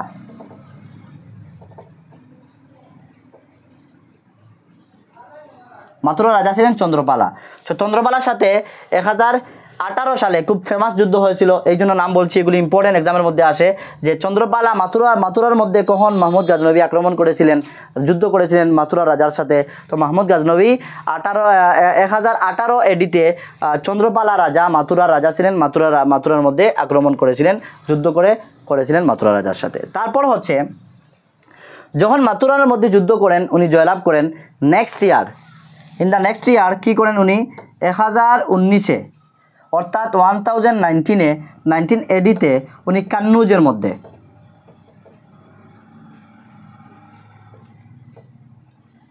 আমরা জানি কান্নুজ হচ্ছে উত্তরপ্রদেশের একটি ডিস্ট্রিক্ট। এই কান্নুজের একটি কান্নুজ বলে একটি কিংডম ছিল তখনকার সময়ে। এই কিংডমের মধ্যে তিনি কি করেন, আক্রমণ করেন 1009 সালে, অর্থাৎ টোটাল 17টি আক্রমণ করেছিলেন। তার মধ্যে থেকে আমরা 4-5টি দেখবো ইম্পর্টেন্ট দেখে যেগুলো এক্সামের মধ্যে আসে। তো 1909 সাল এডিতে 1009 এডিতে উনি কান্নুজের মধ্যে কান্নুজের কিংডমের মধ্যে উনি আক্রমণ করেন। তখন কান্নুজের কিংডমের রাজা ছিলেন জয়পালা ছিলেন আর রাজপালা ছিলেন। ইয়েস, রাজপাল ছিলেন তখন কান্নুজের রাজা। তো রাজপালের সাথে যখন যুদ্ধ করেন উনি ইন দ্য নেক্সট ইয়ার 1019-এ, তখন রাজপাল পালিয়ে যান, যুদ্ধের ময়দান থেকে পালিয়ে যান। এত সৈন্য সামন্ত দেখে, মাহমুদ গাজনবীর পাওয়ার দেখে উনি যুদ্ধের ময়দান থেকে পালিয়ে যান। তারপর ওনাকে কি করা হয়, উনি রাজার কাছে সারেন্ডার করেন এবং তার কি করেন, বাধ্য হন যে আমি আপনাকে কি করব, আপনি যেভাবে বলবেন ওইভাবে আমি আপনাকে ট্যাক্স দিয়ে চলবো। তো মাহমুদ গাজনবীর বাধ্য হয়ে যান রাজপালা, তখন রাজপালাকে ছেড়ে দেন এবং রাজপালা উনি কান্নুজের মধ্যে কি করেন, উনি রাজত্ব করতে শুরু করেন মাহমুদ গাজনবীকে ট্যাক্স দিয়ে। তারপর যখন রাজপালা একজন রাজপুত ছিলেন, রাজপুত হয়ে রাজা তিনি যখন কাপুরুষতা করেছিলেন, তখন অন্যান্য যে রাজপুতরা ছিল অন্যান্য কিংডমের, তারা ওনার সাথে অনেক ক্রুদ্ধ হয়েছিল যে তুমি রাজপুত হয়ে একজন মুসলমান রাজা মাহমুদ গাজনবীর হাতে তুমি কি করেছো, সারেন্ডার করেছো, তারপরে তার বাধ্য হয়েছো, তাকে ট্যাক্স দিয়ে যাচ্ছ, তা আমরা কিন্তু পাচ্ছি না। তখন কি একটি কিংডম ছিল, নাম আমার মনে আসছে না, তখন কিংডমের রাজা ছিলেন কি গাদা চান্ডাল GADDA। ওই গাদা চান্ডাল একজন রাজপুত ছিলেন, উনি যুদ্ধ করেছিলেন রাজপালার সাথে, অর্থাৎ কান্নুজে গিয়ে যুদ্ধ করেন। দেখেন গাদা চান্ডাল যিনি উনি একজন রাজপুত, আর রাজপাল উনি একজন রাজপুত, দুজন রাজপুত যুদ্ধ করছেন। গাদা চান্ডাল রাজপালের সাথে যুদ্ধ করছেন, যে কেন যুদ্ধ করছেন, যে যুদ্ধ এই জন্য করছেন যে তুমি কেন একজন মুসলমান রাজার হাতে কি করো, সারেন্ডার করো, তুমি যুদ্ধ কেন করলে না, অর্থাৎ তুমি কেন এই যে শরমনাক কাজটি করেছো, ওই তো যান বাঁচানোর জন্য করেছে, আর সে যুদ্ধ করছে ওর সাথে, যে তুমি কেন তাকে বাধ্য কেন হলে, এই বলে যুদ্ধ করছে। তো চান্ডাল ওনার কিংডমটি আমার মনে হচ্ছে না, কান্নুজ নয়, কি বলে কে দিয়ে নামটা ছিল, কিঞ্জির না কি নামটা ছিল, আমার মনে আসছে না, যাই হোক। তো একটি কিংডমের রাজা ছিলেন, উনি কি করলেন, যুদ্ধ করলেন রাজপালের সাথে, এবং রাজপালের সাথে যুদ্ধ করে ওকে পরাজয় করেন এবং ইভেন ওকে কি করেন, হত্যা করেন। দেখেন ওর একজন হচ্ছেন তোমার সেম জাতের মানুষ, গাদাপালা সেম রাজপুত, সেও রাজপুত, তাকে হত্যা করেন জাস্ট তার এই যে হিংসা বিদ্রুপটি মেটানোর জন্য। যখন এই মাহমুদ গাজনবী এই কথাটি শুনেন যে ওনার যে একজন বাধ্য রাজা ছিলেন ভারতবর্ষের মধ্যে, রাজপালা কান্নুজ কিংডমের, ওই কান্নুজের কি করেছেন, গাদা চান্ডালে কি করেছে, হত্যা করেছে। তখন তিনি আনহ্যাপি হন, মাহমুদ গাজনবী আনহ্যাপি হয়ে উনি 1021 অর্থাৎ 1021-এ এই গাদাপালার সাথে যুদ্ধ করেন, গাদা চান্ডালের সাথে যুদ্ধ করে তাকেও পরাজয় করান। এবং তারপর সে তাকে হত্যা করেছে যে তার বাধ্য হওয়ার কারণে, কিন্তু সে বাধ্য হয়ে আবার মাহমুদ গাজনবীর কাছে বাধ্য হয়েছিল, অর্থাৎ মাহমুদ গাজনবীর কাছে সে সারেন্ডার করে বাধ্য হয়ে তাকে ট্যাক্স দিয়ে সে তার জানকে বাঁচিয়েছিল। এই হচ্ছে কনসেপ্ট। তারপর এগুলি থেকে আমাদের ইম্পর্টেন্ট হচ্ছে মাথুরার যুদ্ধ আমাদের ইম্পর্টেন্ট। তারপরে কান্নুজের যুদ্ধ আমাদের তেমন ইম্পর্টেন্ট নয়, মাথুরা আমাদের জন্য ইম্পর্টেন্ট। তারপর হচ্ছে আরেকটি ইম্পর্টেন্ট হয়েছিল, তা হচ্ছে আমরা সবাই জানি সোমনাথ টেম্পলের মধ্যে আক্রমণ করেছিলেন মাহমুদ গাজনবী, সেম টেম্পল বলতে সারাউন্ডিংয়ের মধ্যে, আর সারাউন্ডিংয়ের তখন রাজা ছিলেন ভীমা, আর ভীমা রাজার এই সারাউন্ডিংয়ে আক্রমণ করেছিলেন, আর সারাউন্ডিংয়ের মধ্যে মাথুরা মন্দিরটি এসেছিল, তো মন্দিরের মধ্যেও আক্রমণ করেছিলেন। এই কাজটি কিন্তু তিনি আমার মতে ভালো করেননি, কেননা একটি পবিত্র স্থান, মন্দির মসজিদ এগুলি সবার তীর্থস্থান, সবাই কী করে এই জায়গায় গিয়ে উপাসনা করে। তো উনি 1025 AD-তে মাহমুদ গাজনবী উনি কী করেন, সোমনাথ টেম্পলের সারাউন্ডিংয়ের মধ্যে আক্রমণ করেন।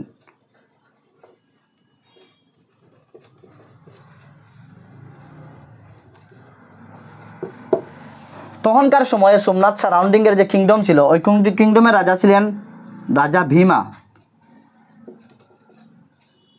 ছিলেন এই কিংডমের রাজা। তো ওই কিংডমের রাজার সাথে যুদ্ধ করেন এবং মাহমুদ গাজনবী জয়লাভ করেন, আর কিংডমের রাজা ভীমাকে হারিয়ে দেন এবং সোমনাথ টেম্পল থেকে অনেক সামান সোনা গয়না লুটপাট করে নিয়ে যাচ্ছিলেন। তো যাওয়ার পথে কখনো এক্সামের মধ্যে আসে যে সোমনাথ টেম্পলটি কততম অ্যাটাক ছিল। সোমনাথ টেম্পলটি মনে রাখবেন ওনার 16তম অ্যাটাক ছিল, অর্থাৎ ওনার শেষ অ্যাটাক 17 হয়, টোটাল 17টি অ্যাটাক করেন, আর 16তম অ্যাটাক ছিল ওনার মাহমুদ গাজনবী। ওনার যে 16তম অ্যাটাক ছিল সোমনাথ টেম্পলের মধ্যে অ্যাটাক করেছিলেন, ভীমা রাজা ছিল এই সারাউন্ডিংয়ে। তো যখন তিনি অ্যাটাক করে সামান অনেক খাজানা সম্পদ লুটমাট করে যাচ্ছিলেন, তখন যাওয়ার পথে জাট জাতি বলে জাট কমিউনিটি দেখেন সব কিন্তু খাপ ধরে বসে আছে, কে কোন দিকে যাচ্ছে, কাকে লুট করা যায়, কাকে মার করা যায়। তো যখন তিনি যাচ্ছিলেন দেখেন যখন যুদ্ধ হয়, যুদ্ধের সময় কিন্তু উভয় পক্ষের মানুষ কি হয়, আহত হয়, নিহত হয়। তো যুদ্ধ বিরতি করে যাচ্ছিলেন, বিলকুল টায়ার্ড হয়ে যাচ্ছিলেন। যখন আপনাদের সাথে আমি ক্লাস নিচ্ছি, আলোচনা করছি, আমিও হাফ টায়ার্ড হয়ে গিয়েছি।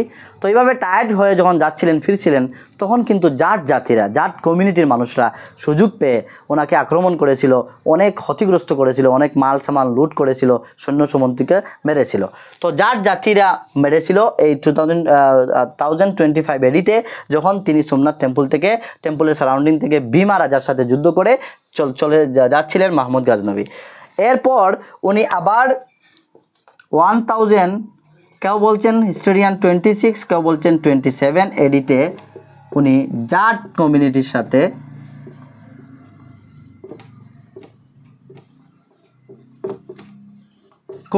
যুদ্ধ করেন, এবং জাট কমিউনিটি যেভাবে ওনাকে রাস্তার মধ্যে আক্রমণ করেছিল, এই আক্রমণের বদলা নেন। এই আক্রমণের বদলা কত সালে নেন? 1026 এডিতে। তো আমাদের 26 এডিতে জাট কমিউনিটির সাথে যুদ্ধ করেন। 26 হতে পারে, 27 হতে পারে, এর মধ্যে কখনো এক্সামে 26 আছে, কোনো এক্সামের মধ্যে 27 আছে, এই কথাটি মনে রাখবেন। তো বদলা নিয়ে নেন। তারপর 1030-তে মাহমুদ গাজনবী মৃত্যুবরণ করেন। 1030-তে মাহমুদ গাজনবী মৃত্যুবরণ করে নেন, অর্থাৎ 1030-তে মাহমুদ গাজনবীর ওফাত হয়ে যায়। আর পর উনি আর ভারতবর্ষের মধ্যে আক্রমণ করেননি, রাজাদের সাথে যুদ্ধ হয়নি, টোটাল 17 বার যুদ্ধ করেছিলেন। তার মধ্যে থেকে আমরা কয়েকটি ইম্পর্টেন্ট দেখেছি। তো আবার আমরা সামারাইজ করি মাহমুদ গাজনবীর থেকে আমরা কি জানলাম। নাম্বার 1 হচ্ছে প্রশ্ন কি তৈরি করে যে কোন মুসলমান রাজা ভারতবর্ষের মধ্যে 17 বার অ্যাটাক করেছিলেন, তা হচ্ছে মাহমুদ গাজনবী। মাহমুদ গাজনবীর বাবার নাম হচ্ছে সাবুদ্দিন। মাহমুদ গাজনবীর ভাই রয়েছে ইসমাইল গাজনবী। মাহমুদ গাজনবীর গড় হচ্ছে কোথায়? আফগানিস্তানের মধ্যে রয়েছে। তারপরে মাহমুদ গাজনবী কত সালে তখ্তের মধ্যে বসেছিলেন? 1998 এডিতে বসেছিলেন। প্রথম অ্যাটাক কত সালে করেছিলেন? 1001 কত সালে না, কত এডিতে করেছিলেন? 1001 এডিতে, 1001 এডিতে ভারতবর্ষের মধ্যে প্রথম কি করেছিলেন? উনি আক্রমণ করেছিলেন, যুদ্ধ করেছিলেন ওনার বাবার দুশ্মন জয়পালের সাথে। জয়পালকে উনি বন্দী করেছিলেন, তারপরে ট্যাক্স লাগিয়ে ছেড়ে দিয়েছিলেন। তারপরে দ্বিতীয়বার, তৃতীয়বার এইভাবে করে 17 টাইম টোটাল 1001 থেকে নিয়ে 1027 অবধি পর্যন্ত 17 টাইম কি করেছিলেন? যুদ্ধ করেছিলেন।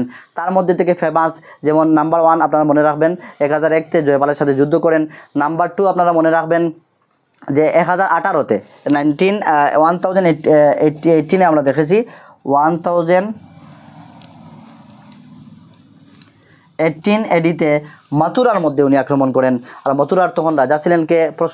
যেগুলি প্রশ্ন তৈরি হয় আমি বলে দিচ্ছি আপনাদেরকে, এগুলি এক্সামের মধ্যে আসে, প্রিভিয়াস ইয়ার কোশ্চেন পেপার থেকে বিলকুল কনসেপ্ট দিয়ে দিচ্ছি। তখনকার মথুরার রাজা ছিলেন চন্দ্রপালা। তখন মথুরার রাজা ছিলেন। 1018 এডিতে আক্রমণ করেন।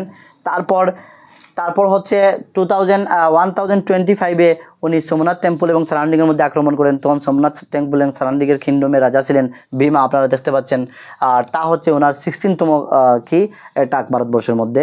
তো তারপর যাওয়ার পথে জাট জাতিরা ওনাকে কী করেছিল? লুটপাট করেছিল রাস্তার মধ্যে। তখন তিনি ফিরে আবার 2026, কেউ বলছে 27-এর মধ্যে ফিরে আসে জাট জাতির সাথে, কমিউনিটির সাথে যুদ্ধ করেন এবং তাদের বদলা দিয়ে তারপর ফিরে যান। এবং তারপর মাহমুদ গাজনবী 1030 এডিতে উনি ওনার আফগানিস্তানের মধ্যে ওনার জায়গার মধ্যে ওফাত নেন, অর্থাৎ মৃত্যুবরণ করেন। এই হচ্ছে মাহমুদ গাজনবী থেকে আমাদের টোটাল কনসেপ্ট। এখন আমাদের কমপ্লিট হয়ে গিয়েছে কি? আমাদের মোহাম্মদ বিন কাসিম শেষ, তারপরে আমাদের মাহমুদ গাজনবীও আমাদের বিলকুল কনসেপ্ট ক্লিয়ার হয়ে গিয়েছে। এখন 1-2 মিনিট রেস্ট নেব, 1 মিনিট বা হাফ মিনিট রেস্ট নেব। তারপরে আমরা কি করব? লাস্ট আমাদের আজকে সর্বশেষ মোহাম্মদ গৌরি সম্পর্কে আমরা জানবো। মোহাম্মদ গৌরি উনিও আফগানিস্তানের বাসিন্দা ছিলেন মোহাম্মদ গৌরি, আর আফগানিস্তানের সেন্ট্রালে ওনার গড় ছিল বিলকুল। আর গৌরি কেন বলা হয়, কেননা ওনার গৌরি মিন্স হচ্ছে গৌরিড বলে একটি জায়গা হচ্ছে আফগানিস্তানের মধ্যে, সেন্ট্রালের মধ্যে, আফগানিস্তানের মধ্যে এই গৌরিড জায়গার মধ্যে উনি জন্মগ্রহণ করেন। ওনার সম্পর্কে আমরা কয়েক সেকেন্ড সময় নিয়ে নিই, তাহলে একটু রেস্ট করে আমরা নেক্সট মোহাম্মদ গৌরি সম্পর্কে জানবো। এবং ওনার যে আক্রমণ করেছিলেন, উনি 5 টাইম আক্রমণ করেছিলেন। মাহমুদ গাজনবী 17 টাইমস, আর মোহাম্মদ গৌরি 5 টাইমস ভারতবর্ষের প্রজাদের সাথে যুদ্ধ করেছিলেন, তা নিয়ে আলোচনা করব।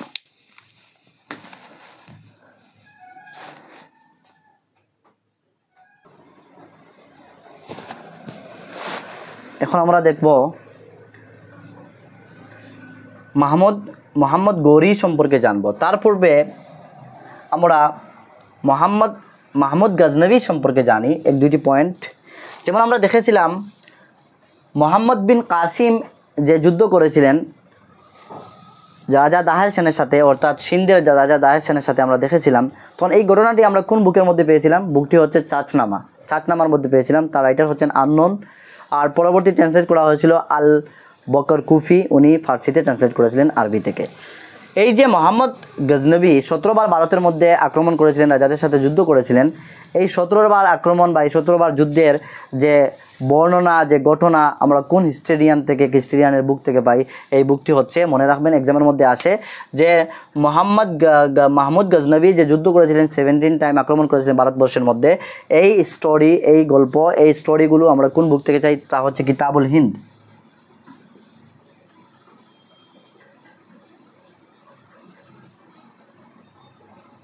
কিতাবুল হিন্দ বলে কিতাব রয়েছে, এই কিতাবটি থেকে পাই আমরা।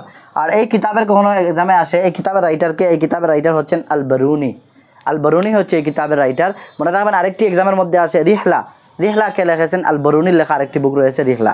তো আল বারুনি হচ্ছেন একজন হিস্টোরিয়ান, তখন তদানীন্তন সময়ে, অর্থাৎ মাহমুদ গাজনবীর যখন টাইম পিরিয়ড চলছিল তখনকার সময়ে এই কিতাবুল হিন্দ বুকটি লিখেছিলেন। আর এই বুকের মধ্যে এই যুদ্ধগুলির বর্ণনা রয়েছে, আর এই কিতাবুল হিন্দ বুকটি লিখেছিলেন আল বারুনি।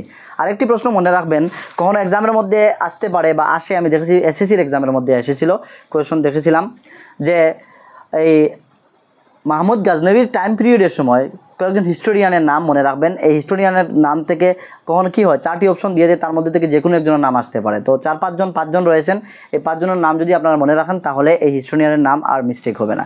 নাম্বার 1 আমি যদি বলি, এই মাহমুদ গাজনবীর সময়ে 5 জন ফেমাস হিস্টোরিয়ান রয়েছেন। নাম্বার 1 হচ্ছেন আল বারুনি, নাম্বার 1 হচ্ছেন উতবি, নাম্বার 3 হচ্ছে ফারুকি, নাম্বার 4 হচ্ছে তারপরে ফেরদৌসি, আর নাম্বার 5 হচ্ছেন সাস্তানি। এই 5 জন হিস্টোরিয়ানের নাম মনে রাখবেন। নাম্বার 1 কি বলছিলাম আমি? নাম্বার 1 হচ্ছেন আল বারুনি, নাম্বার 2 হচ্ছে উতবি, নাম্বার 3 হচ্ছে ফারুকি, নাম্বার 4 হচ্ছে ফেরদৌসি, অ্যান্ড নাম্বার 5 হচ্ছে সাস্তানি। এই 5 জন হিস্টোরিয়ান ছিলেন মাহমুদ গাজনবীর টেন্ডুরের সময়ে। আর মাহমুদ গাজনবী যে 17 টাইম আক্রমণ করেছিলেন ভারতবর্ষের মধ্যে, এই 17 টাইম বা এই টোটাল যুদ্ধ, টোটাল ওনার টাইম পিরিয়ডের বিবরণ রয়েছে কিতাবুল হিন্দ বলে একটি কিতাব রয়েছে এই কিতাবের মধ্যে। আর এই কিতাবের রাইটার হচ্ছেন আল বারুনি। এই হচ্ছে আমাদের মাহমুদ গাজনবীর টোটাল কনসেপ্ট, আর আমাদের কোনো কনসেপ্টের প্রয়োজন নেই। এখন আমরা দেখব মোহাম্মদ গৌরি সম্পর্কে। মোহাম্মদ গৌরি হচ্ছেন সেন্ট্রাল আফগানিস্তানের, অর্থাৎ আফগানিস্তানের একবারে মধ্যের একটি অঞ্চল, যে অঞ্চলটির নাম তদানীন্তন সময়ে গৌরিড ছিল। গৌরিড বলে একটি জায়গা ছিল। এই জায়গার একজন রাজপুত ছিলেন, রাজার ছেলে ছিলেন এই মোহাম্মদ গৌরি। ওনারা হচ্ছেন 2 ভাই। নাম্বার 1 হচ্ছেন মোহাম্মদ গৌরি বড় ভাই, যেভাবে আমরা দেখেছিলাম মাহমুদ গাজনবী বড়, ইসমাইল গাজনবী ছোটো। তো এইভাবে বড় ভাই ছিলেন মোহাম্মদ গৌরি, আর ছোটো ভাই ছিলেন গিয়াতুদ্দিন মোহাম্মদ গৌরি, আর বড় ভাই ছিলেন মোহাম্মদ গৌরি। 2 ভাই ছিলেন। তো এই মোহাম্মদ গৌরি বড় ভাই হওয়ার কারণে উনি ওনার বাবার তখ্ত পেয়ে থাকেন, অর্থাৎ উনি ওনার বাবার বড় ছেলে। যখন রাজা মৃত্যুবরণ হয়ে যায় বা রাজা তখ্ত-ই-নশীন থেকে শেষ হয়ে যান, তারপর তখ্ত-ই-নশীন হন, অর্থাৎ রাজা হন কে? মোহাম্মদ গৌরি। তো মোহাম্মদ গৌরির কোনো এক্সামে আসে, উনি জন্মগ্রহণ করেছিলেন 1144 এডিতে। মনে রাখবেন 1144 এডিতে উনি কী করেছিলেন? জন্মগ্রহণ করেছিলেন। উনি কী করেছিলেন? জন্মগ্রহণ করেছিলেন মোহাম্মদ গৌরী। তারপর কনসেপ্ট হচ্ছে মোহাম্মদ গৌরী তষ্ট নেশিনী হন, অর্থাৎ রাজা কখন হন?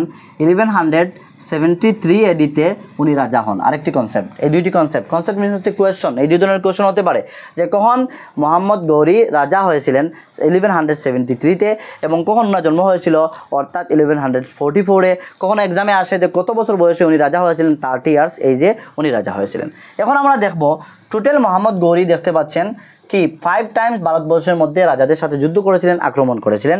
এই 5টি যুদ্ধ, এই 5টি আক্রমণ আমাদের জানতেই হবে, most important, very very important আমি বলবো, এগুলি এক্সামের মধ্যে ফ্রিকুয়েন্টলি আস্কিং করা হয়। তো আমরা দেখি ফার্স্ট ওনার কি, ফার্স্ট যুদ্ধ হচ্ছে ওনার যখন উনি রাজা হন, রাজা হওয়ার 2 বছর পরেই উনি যুদ্ধ করেন 1175-এ 5 এডিতে 1175 এডিতে উনি প্রথম যুদ্ধ করেন, আর প্রথম যুদ্ধ উনি করেন মুলতানের মধ্যে।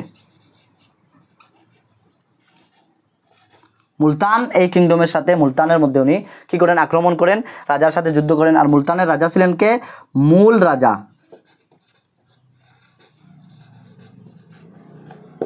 মূল রাজা ফার্স্ট, মূল রাজা ফার্স্ট। মুলতানের রাজা ছিলেন কে? মূল রাজা ফার্স্ট। তো প্রথম আক্রমণ কখন করেন ভারতবর্ষের মধ্যে?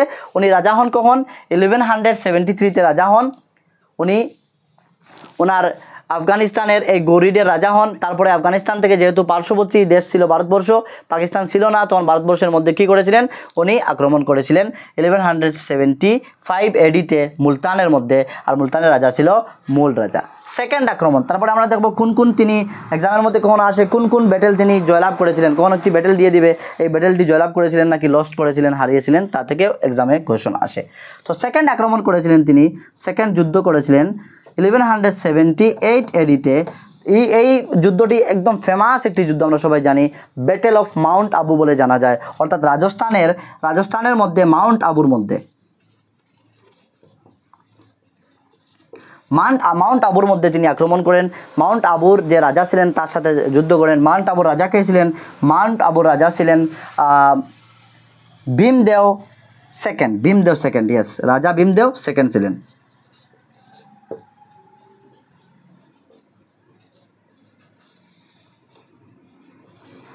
রাজা ভীমদেও সেকেন্ড ছিলেন, এই মাউন্ট আবুর কি রাজা ছিলেন।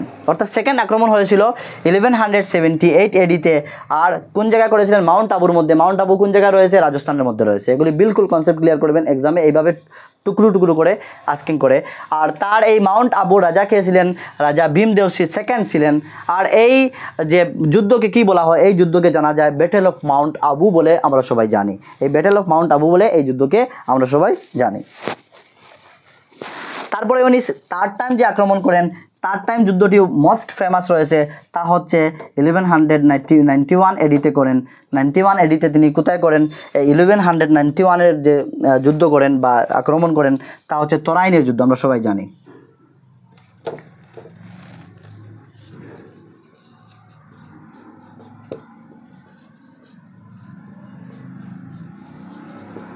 ফার্স্ট 1191 এডি, অর্থাৎ 1191 এডিতে উনি তরাইনের যুদ্ধ ফার্স্ট করেন। কার সাথে করেন? উনি তরাইনের যুদ্ধ ফার্স্ট করেন আমরা সবাই জানি পৃথ্বীরাজ চৌহানের সাথে। কার সাথে? Prithviraj, P for Prithvi, R for Raj, আর সি ফর চৌহান, পৃথ্বীরাজ চৌহানের সাথে। তরাইনের যুদ্ধ দুইটি হয়েছিল। নাম্বার 1 তরাইনের যুদ্ধ হয়েছিল, তরাইনের যুদ্ধ ফার্স্ট হয়েছিল পৃথ্বীরাজ চৌহানের সাথে, সেকেন্ড চৌহানের সাথে হয়েছিল, সন মনে রাখবেন 1191 এডিতে। আর ওনার যে ফোর্থ উনি যুদ্ধ করেছিলেন, আক্রমণ করেছিলেন ভারতবর্ষের মধ্যে, তা হচ্ছে 1192 এডিতে। 92 এডিতে সেম তরাইনের যুদ্ধ, তাকে সেকেন্ড বলা হয়, অর্থাৎ তরাইনের যুদ্ধ সেকেন্ড টাইম হয়েছিল সেম পৃথ্বীরাজ চৌহানের সাথে। তারপর ওনার ফিফথ যে আক্রমণ, ফিফথ যে যুদ্ধ হয়েছিল তা হয়েছিল 1194 এডিতে। আর 1194 এডিতে উনি যুদ্ধ করেছিলেন, তাও একটি ফেমাস যুদ্ধ, তা হচ্ছে ব্যাটেল অফ চান্দাওয়ার। ব্যাটেল অফ চান্দাওয়ার আমরা সবাই জানি, চান্দাওয়ারের যুদ্ধ।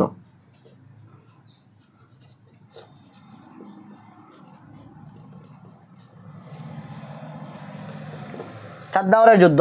আর উনি কার সাথে করেছিলেন? জয়চন্দ্রের সাথে করেছিলেন।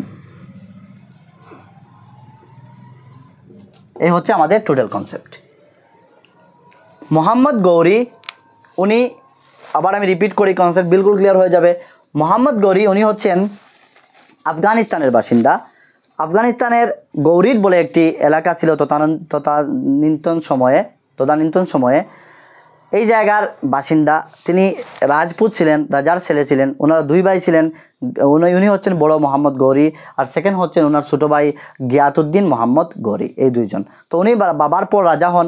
ওনার জন্ম হয় 1144 এডিতে, উনি রাজা হন 1173 এডিতে, এবং উনি প্রথম আক্রমণ করেন ভারতবর্ষের মধ্যে 1175 এডিতে। আর 1175 এডিতে যখন তিনি আক্রমণ করেন তখন তিনি মুলতানের মধ্যে আক্রমণ করেন।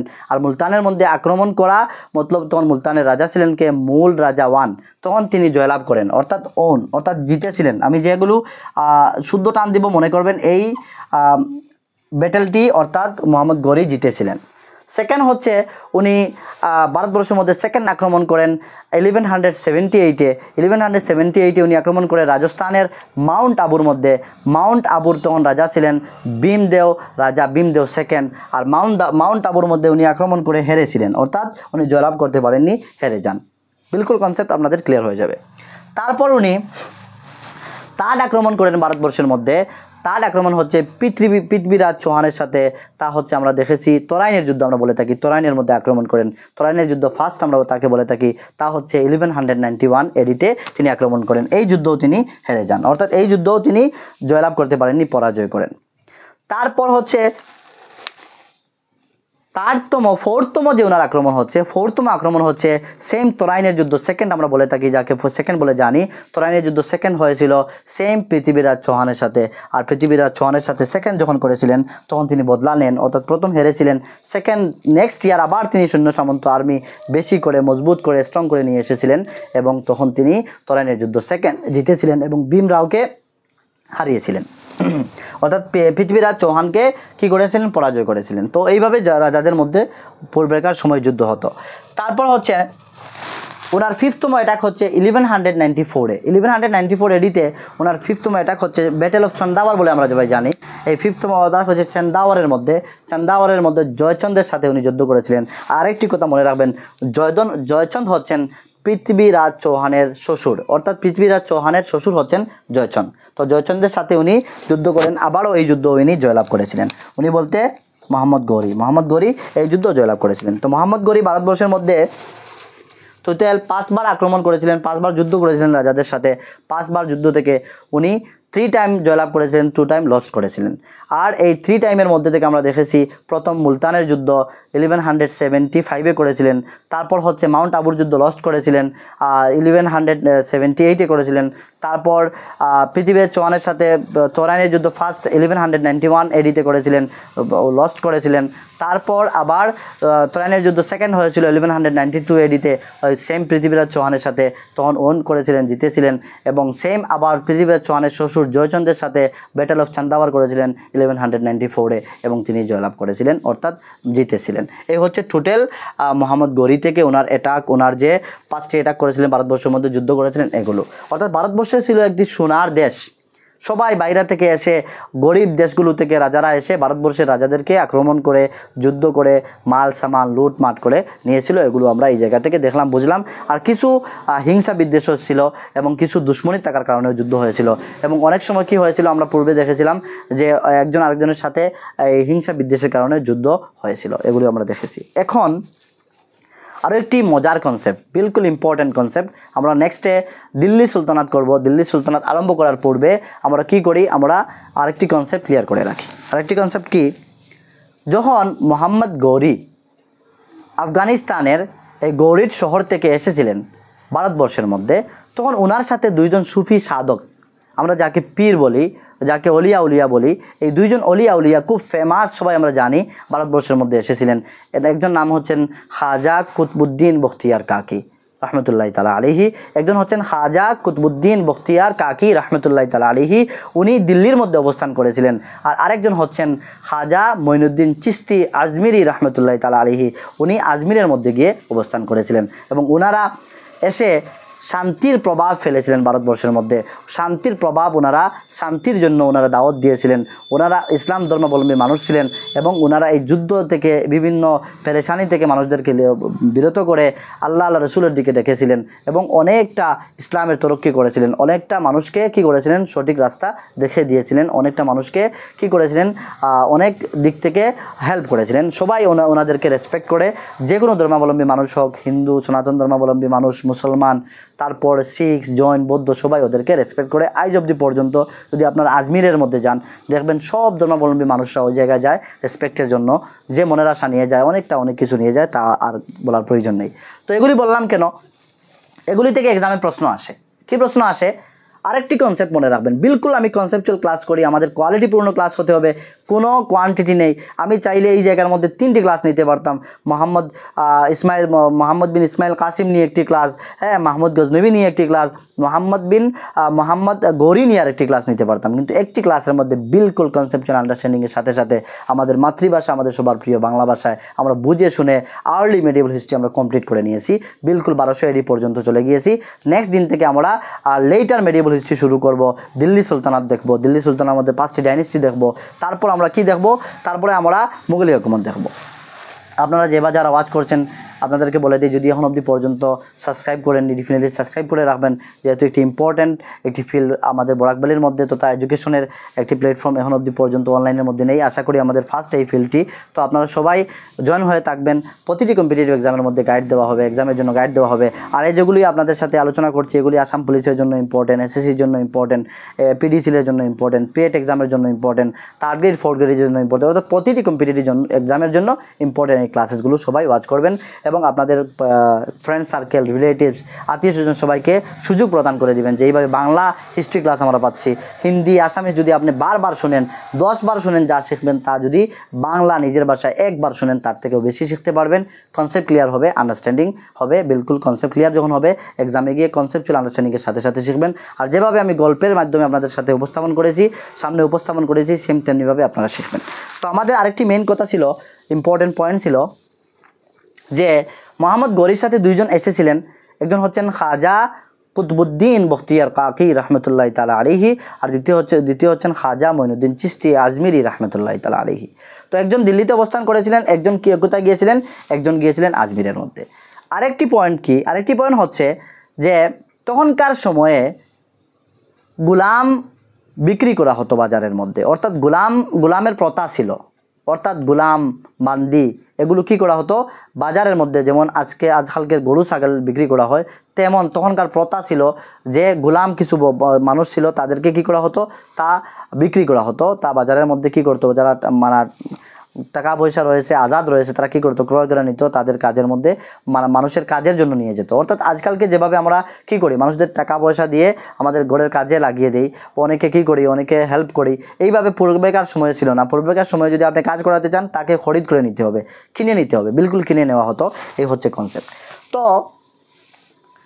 মোহাম্মদ গৌরি উনি বাজারে গিয়ে একজন গোলাম কিনেছিলেন। গোলামের নাম হচ্ছেন কুতবুদ্দিন আইবেক, আমরা সবাই জানি, ওনাকে চিনি।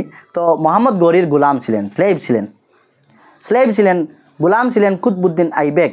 আর এই কুতবুদ্দিন আইবেক যখন গোলাম হয়ে মোহাম্মদ গৌরির কাছে আসেন, তখন মোহাম্মদ গৌরির সাথে অনেকটা যুদ্ধের মধ্যে অংশগ্রহণ করেন এবং নিজের অ্যাবিলিটি, স্কিলসকে উপস্থাপন করেন, নিজেকে প্রুভ করেন যে সত্যি একজন বাহাদুর মানুষ। তখন মোহাম্মদ গৌরি এই কুতবুদ্দিন আইবেককে কী করেন, আজাদ করে দেন। আর শুধু আজাদ করে দেন তা নয়, ওনাকে আজাদ করে ওনার সেনাপ্রধান বানিয়ে দেন কুতবুদ্দিন আইবেক। আর যখন মোহাম্মদ গৌরি শেষ রাজাদের সাথে যুদ্ধ করেন, আমাদের ভারতবর্ষের রাজাদের সাথে যুদ্ধ করেন, ওনার ইচ্ছা ছিল যে ভারতবর্ষের যেহেতু টুকরো করে রাজারা শাসন করছে, উনি দিল্লিতে শাসন করার ওনার ইচ্ছা ছিল। কিন্তু 1206 এডিতে, দেখতে ভালো করে বুঝেন, 1206 এডিতে, অর্থাৎ 1206 1206-এ আমরা 6-এ চলে এসেছি, এই দিয়ে আমাদের ঠিক 6 পর্যন্ত টার্ম ছিল। 1206-এ কী হয়েছে, মোহাম্মদ গৌরী ইন্তেকাল করে নেন, অর্থাৎ মোহাম্মদ গৌরীর অফাত হয়ে যায়, মৃত্যুবরণ করে নেন। মোহাম্মদ গৌরী যখন অফাত হয়ে যায় তখন কুতবুদ্দিন আইবেক হয়ে যান কি, তখন কুতবুদ্দিন আইবেক হয়ে যান এই গৌরীর যে সাম্রাজ্যের প্রধান, অর্থাৎ সেনাপ্রধান ছিলেন, এখন তিনি প্রধান হয়ে গিয়েছেন। কিন্তু মনে রাখবেন, কখনো সুলতানাতের মধ্যে দেখবেন, দিল্লি সুলতানাতে আলোচনা করব, কুতবুদ্দিন আইবেক কখনো নিজেকে সুলতান বলে ঘোষণা করেননি, এই কথাটি মনে রাখবেন। তো যখন কুতবুদ্দিন আইবেক তিনি কি করেন, এই গৌরীর জায়গাটি নিয়ে নেন, পজিশন পেয়ে যান, আর তো কেউ নেই যোগ্য, তো কুতবুদ্দিন আইবেক যোগ্য ছিলেন, তিনি নিয়ে যান। তখন তিনি এই দিল্লি সুলতানাত স্থাপন করেন 1206 সালে। আর দিল্লি সুলতানাত আমরা জানি কুতবুদ্দিন আইবেকে কি করেছিলেন, মামলুক বংশ, যাকে কি গোলাম বংশ বলা হয়, ইংলিশে স্লেভ ডাইনেস্টি বলা হয়, উনি স্লেভ ডাইনেস্টি স্টার্ট করেন 1206 থেকে। আর আরও দুইটি মজার কনসেপ্ট হচ্ছে, দুইটি প্রশ্ন আসে যে কে কুতুব মিনার স্থাপন করেছিলেন। কুতুবুদ্দিন আইবেক কুতুব মিনার স্থাপন করেছিলেন, কিন্তু সম্পূর্ণ করতে পারেননি। ওনার নেক্সট যে রাজা হয়েছিলেন ইলতুৎমিশ কী করেছিলেন, কুতুবুদ্দিন আইবেকের যে কুতুব মিনার তৈরি করেছিলেন তা সম্পূর্ণ করেছিলেন। আরেকটি প্রশ্ন আসতে পারে যে কুতুব মিনার কার স্মরণে করা হয়েছিল, অর্থাৎ আমরা দেখেছিলাম দুইজন সুফি সাধক এসেছিলেন। নাম্বার 1 খাজা কুতবুদ্দিন বখতিয়ার কাকি দিল্লির মধ্যে অবস্থান করেছিলেন, আর এই খাজা কুতবুদ্দিন বখতিয়ার কাকি অ্যান্ড অলসো খাজা মঈনুদ্দিন চিশতি আজমিরি রহমতুল্লাহ তাআলা আলাইহির ভক্ত ছিলেন, বিলকুল মানতেন, বিলকুল রেসপেক্ট করতেন কুতুবুদ্দিন আইবেক। এই জন্য ওনাদের শরণার্থে কুতুবুদ্দিন আইবেক কুতুব মিনার দিল্লির মধ্যে তৈরি করেছিলেন। খাজা কুতবুদ্দিন বখতিয়ার কাকির শরণার্থে কুতুব মিনার তৈরি করেছিলেন।